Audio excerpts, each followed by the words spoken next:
Şimdi Arzu Hanım, hanımefendinin etek boyu kaç?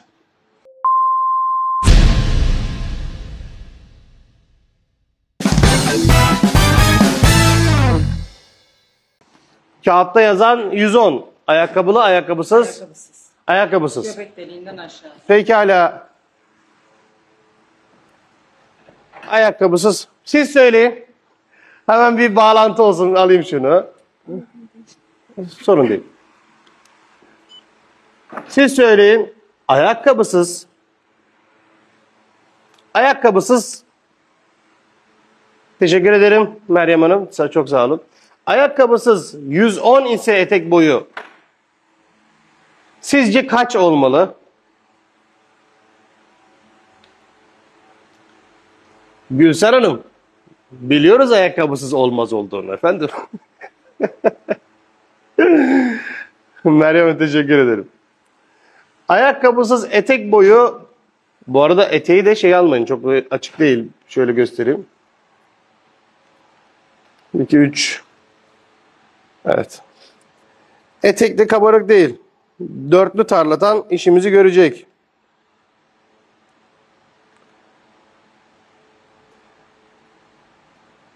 Ayakkabısız şöyle bakalım.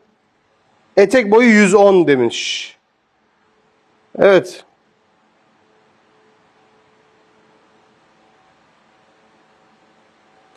Ayakkabısız etek boyu 110 ise sizce eteğin bitmişi kaç olmalı? Arkadaşlar, şimdi bu etekler yerde sürünüyor. Demek ki burada usta biraz akıllı davranacak. Evet, usta burada ne yapacak? Hemen soruları aldık. Bakalım kimler neler diyecek. Pekala, 110'un üzerine 10 santim topuk payı koyarız. Bel montalama için 2 santim, etek ucu için 5 santim verirsek kaç oluyor? 127. Anlaştık mı? Ustalardan hemen fikir alalım. İş bilenler. Ustalar. Ben diyorum ki etek boyu 110 ise müşteri ayakkabısız 110 almış. Burada da bir manzaramız var. Etek çünkü direkt aşağıya inmiyor. Biraz genişleme payı var. 140 çok olur ya. 140 ayakların altında gezer. 140 olmaz. Etek boyu 110 ise topuk payı 10 santim 120 olur. 2 santim bel 122. 5 santim etek ucu 127 olmaz mı? Hayır, dikkatli olun. 125 kısa gelebilir. 127 diyorum. Bu şekilde almak için. 110 provada alınmış. Ayakkabısı yokmuş. Hemen onu da yazalım o zaman. 110 provada alınmış. 10 santim topuk payı. Damat çok ucuz çıp. Damatla gelin dengeli, sorun yok. Sorun yok yani. 127. Tamam mı? 127'de tamam diyenler hadi bakalım. Kalp bıraksınlar. Hep bir yazıyoruz. 127'ye tamam diyenler kalp bıraksınlar. 127.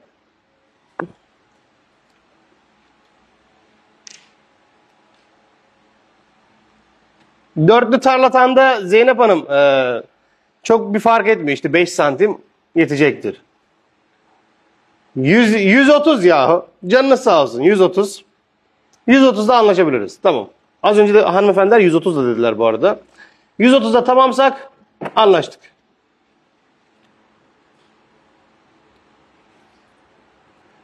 Pekala. Verelim bakalım. Damadın boyunu bilmiyorum ki ya. Onu ölçmedim. Suzan Hanım beni güldürdünüz.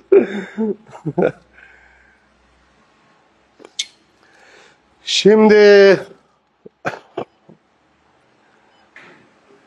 130.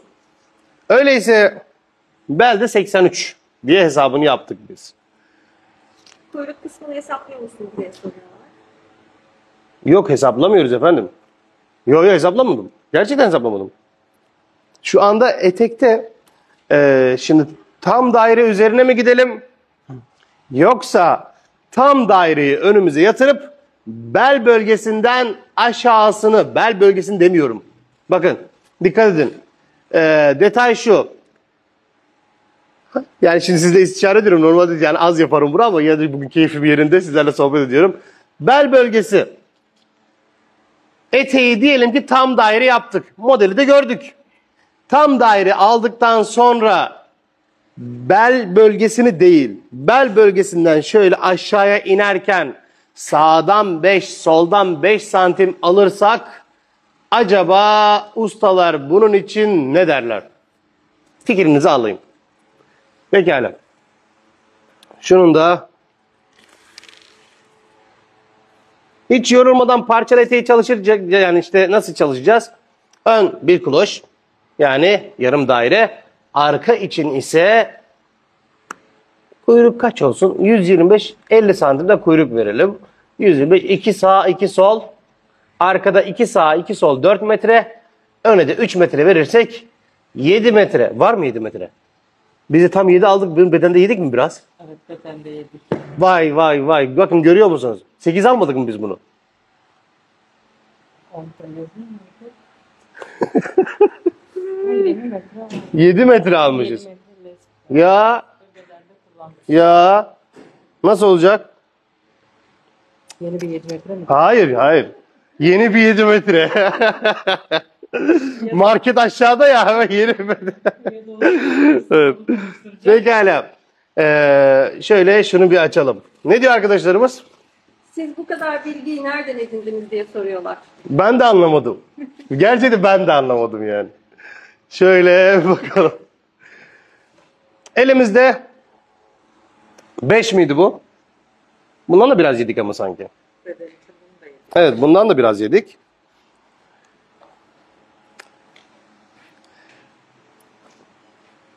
Şöyle metremizi alalım. Bir bakalım. Astarı nasıl değerlendireceğiz?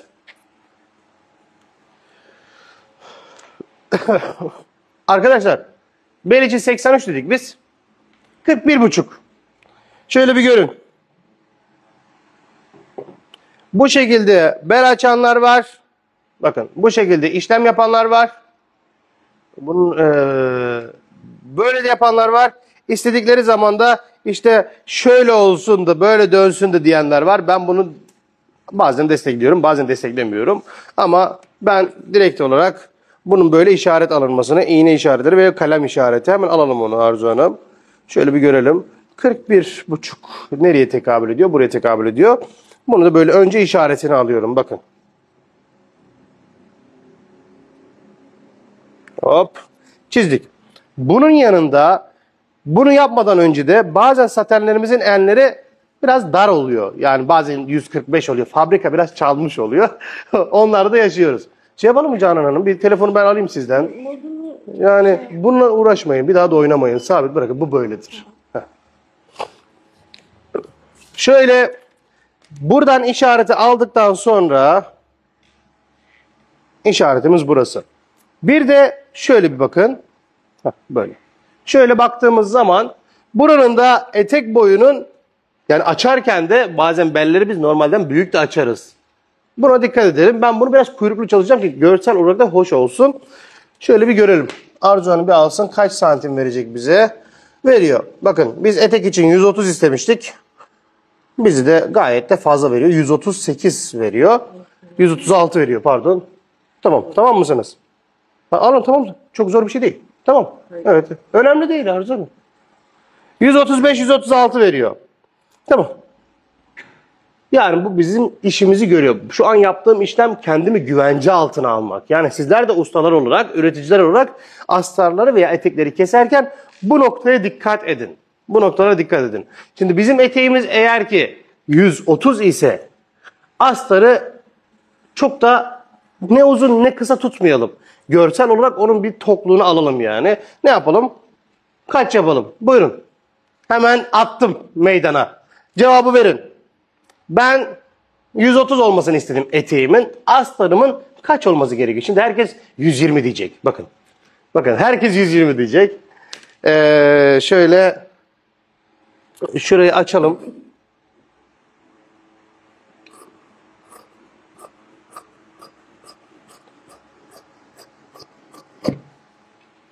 Buradan başladık. Alalım şimdi metreyi. Burada kullanmış olduğumuz kumaşımız, şöyle bir görelim. Mat saten 120, 125 diyenler var. 1,5. Burası kaç geldi? 70 diyelim biz buna. 2,20 yani 4,40. 4 metre 40 santim. Yani 4,5 metre mat saten burada harcamış oluyoruz astar için. Normalde 3 metre hep harcarız ya. Burada 4,5 civarı harcamış oluyoruz.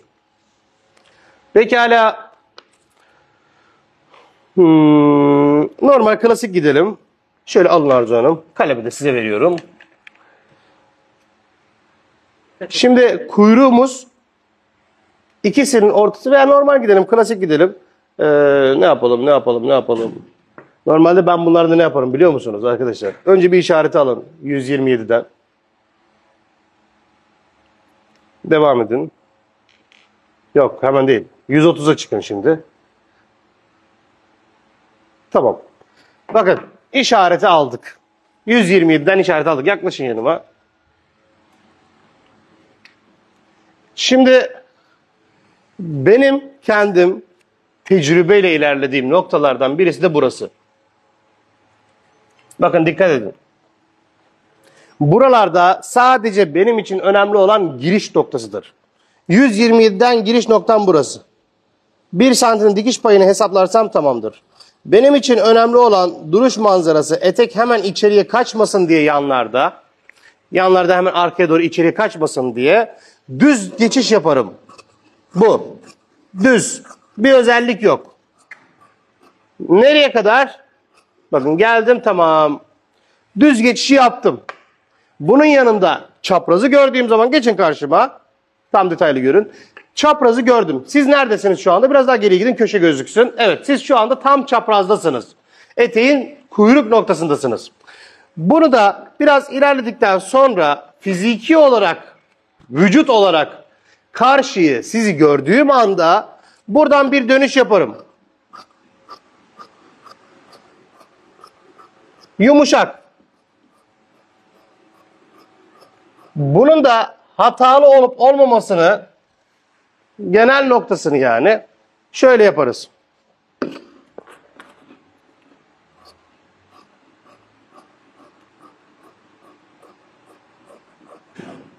Bakın takip edin.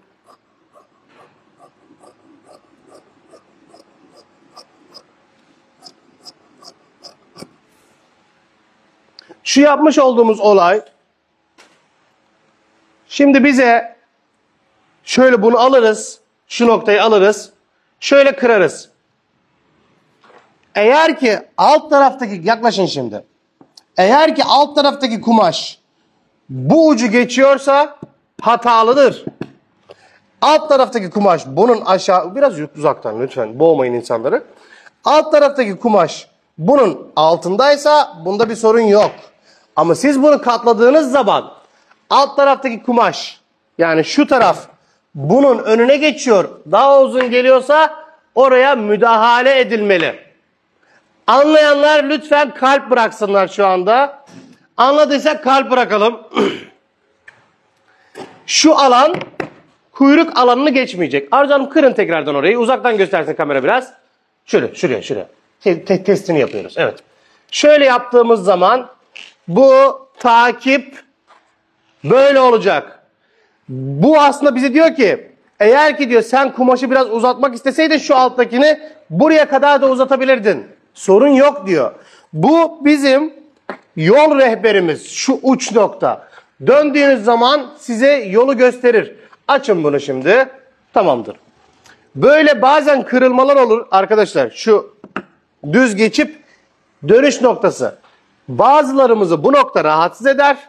Bazılarımız için normaldir. Böyle de bırakabilir. hesap yapar. Ya ben bunu overlock'ta da yiyeceğim, toparlayacağım falan derken etekte havada dururken yanlarda biraz daha heybetli dursun diyenler bunu böyle kırılmış bırakırlar. Rahatsız etmez. Ama bazıları da gelir bunu buradan girer. Ben ikisini de yapıyorum. İkisini de test ettim. Bu kırılma, hafif kırılma olayı biraz daha etekte görkemli duruyor. Bilginiz olsun. Şimdi bizim istediğimiz olay şu anda şurayı ben hafiften kıracağım. Çok az. Bir şey fark etmeyecek ama yine de bunu yapacağım. Anlaştık. Çok az. Bu kadar. Ya bir şey de fark etmiyor. Gerçekten bir şey fark etmiyor. Peki. Bunu aldıysak.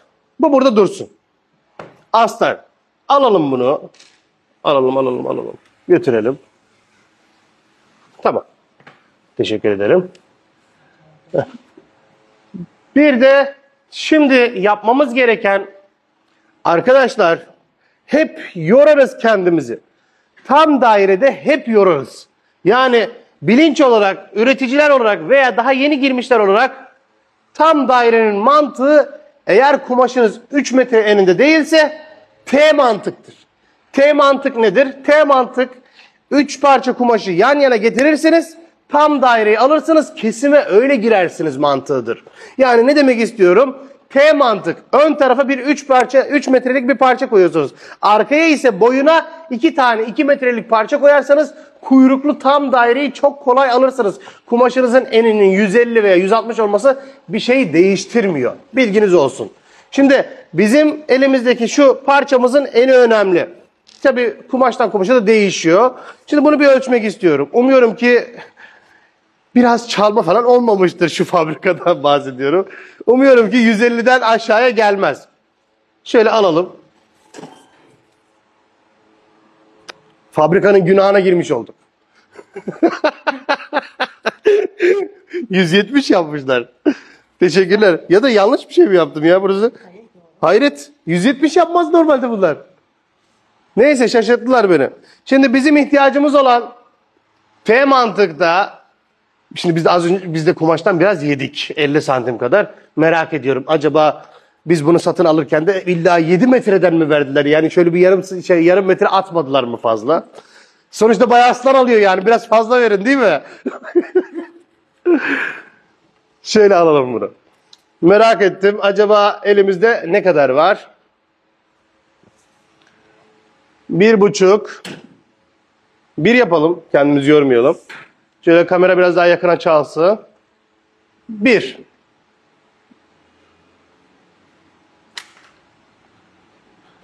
2. 3. 4. 7 lazım, 7. 5. 6. Bayağı sana iyi geçmiş Fazla hocam. vermişler. Bilerek yapmadınız bence. Bilerek mi yaptınız? Ya bence kimse bunu bilerek yapmadı. Bir metre fazla vermişler, bakın. Öyle olmuş. 7. Pekala. Bu işlem nasıl olacak? Şöyle yatırarak gösterelim. Tam anlayın bu konuyu. T mantık nedir? Eteklerde ön tarafa bir parça, enine, arka tarafa 2 parça boyuna, bunların hızlı çatımını yapıyorsunuz. Konuyu kapatıyorsunuz. O da T mantık nedir? Ondan sonra katlayın, etek kesiminizi yapın, konuyu kapatın oluyor. Şöyle, şimdi bunu şöyle gelin şöyle komple alalım. Ya masa ne kadar önemli değil mi arkadaşlar? Çalışmak için masa çok önemli. Ama bayağı yorucu oluyor bazen. Git etrafında dön, yorucu oluyor. Tamam. Şimdi böyle alalım bunu. Devam. Yani çalışması çok zevkli hocam. Evet, açalım. Tam açalım.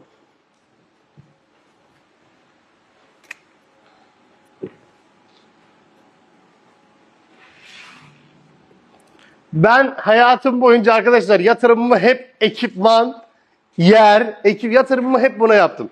Biraz kazandım ya, hemen gidip daha iyisini aldım. Biraz kazandım, hep böyle yaptım. Sonra bir baktım mankenlere arka tarafa. Ne kadar manken var. Bazen insan işte alışkanlık yapınca da kötü alışkanlıklar da oluyor. Bu kadar fazla malzeme de hoş olmuyor yani. Evet. Şöyle alalım. Arkadaşlar 3 metre 1. Bakın. Bakın masaya yatırdık. 1,5 3. Arzu Hanım. Bunu hemen 3'ten biraz daha fazla yapabilirsiniz istiyorsanız. Şöyle diyelim. Ya 5 10 santim atın. 10. Şöyle ölçelim. Görüyorsunuzdur umuyorum 10 santimi. 10 rakamını görüyor musunuz şu anda? Şu işaretimiz 3,10 yaptık. Bunu isterseniz 3,20 yaparsınız. Burası ilk nokta. Hemen arkaya devam ederken 2,2 gideceksiniz. Bakın. Burada eğitim olmasa çoktan etek bitmişti de neyse. Yavaş yavaş ilerliyorum. 1,5. Hemen şöyle bir görün. Omuz seviyeme gelin lütfen. 1,5. 50 de burada. 5 yapın ya. Madem fazla vermişsiniz 55 yapın. Tamam. Tamam. Bir alan burada. Bakalım burası da bize 2 verecek mi kalan yer? Ha, niye vermedi? Ne oldu? Fazla değil mi? Hesabı yanlış mı yaptık? 6'ydı da ben 7 mi ölçtüm? Şuradan 3 metre aldık. 3. 4, 5, 6, 7 olması lazım. Niye vermedi? Bir dakika. Evet, şimdi ne yapmamız gerekiyor? Tıkandık. Vermedi. Kaç? 25 santim ne olacak değil mi? Gel. Tamam. Gel tamam. Ne yapacağız şu anda? Yetmedi. Gel. Biraz böleceğiz. Birazcık böleceğiz yani. Bir daha alalım şunu. Yorumlar ne durumda? Neler yazıyorlar? Gayet güzel, teşekkürler ediyorlar Of. bilgiler için. Çok sağ olsunlar. Tam 3 alalım o zaman. Santim gideceğiz. Terletti beni. 368 kişiyiz bu arada. Vay. Her gün artıyoruz. İyi ki buradasınız. 6 Ekim'de de bu kitleyi görmek istiyorum. 6 Ekim'de buluşacağız. 385. 400'e doğru gidiyoruz. 6 Ekim'de kimler var? Hemen bir topluca bir slogan da bulmamız lazım. Şu an bir slogan düşündüm ama bir slogan da bulmamız lazım. Evet. 6 Ekim Türkiye 1. grupta 6 modelin olduğu 14 parçalı bir kalıbın olduğu o kursta bizimle kimler olacak ve kimler bekliyor? Bekleyenler el kaldırsın veya kalp bıraksınlar. Görelim sayıyı. Kaç Arzu Hanım? 2'de misiniz? 2. 2 süper. 3 2 hadi bize Verecektir fazlasıyla diye düşünüyorum. fazlasıyla 2 bekliyoruz bakalım. Bu şekilde canlı online olacak. Yani 37. 2. 1.80. O zaman ne yapalım biliyor musunuz? Biz bunu 2'ye bölelim. Geçin karşıma. Demire çarpmayın dikkat. 2'ye bölelim. Yapacak bir şey yok. Bir dakika. Buraya. Heh. Şurası.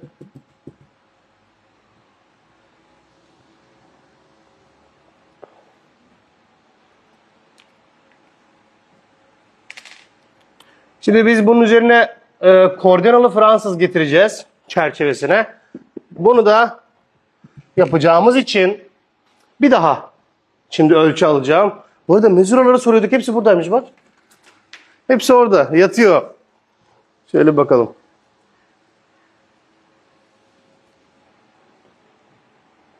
Hadi bakalım. Payı da 2'ye bölmüş olduk. Tamam ya. Tamam. Anlaştık. Biraz riskli de olsa bunun üzerine gideceğiz. Şimdi arkadaşlar Arzu Hanım keselim artık. Yapacak bir şey yok. Riskli ama hemen bir hesap yapalım. Arkadaşlar belden aşağıya boyumuz 125-130 arası. Geriye kalan kaç? 150. 2 diyelim biz buna. 60 santim de kuyruk veriyor. Pekala bir de modele bakalım. 60 santim kuyruk veriyorsa.